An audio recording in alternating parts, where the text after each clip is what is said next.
Welcome to Not Milk Never Milk. Subscribe if you're lactose intolerant. You'll begin by opening the Google account you used when submitting. This is essential because responses and confirmations tie to that account.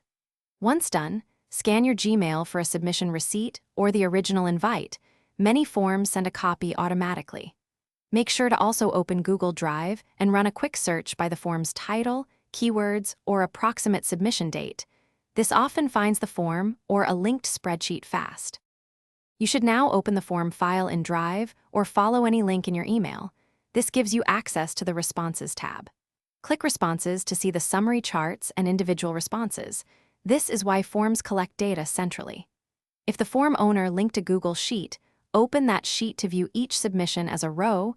You'll find timestamps and every field laid out for precise review. Make sure to switch between summary and individual views when needed. If you still can't see your submission, ask the form owner to resend your response or export it from the linked spreadsheet. They can share a specific row or PDF copy. Once done, check Drive activity or file version history to find any shared links you missed. If access problems persist, make sure you're signed into the correct account, confirm file sharing permissions with the owner, and clear your browser cache. This often resolves stale permission errors quickly.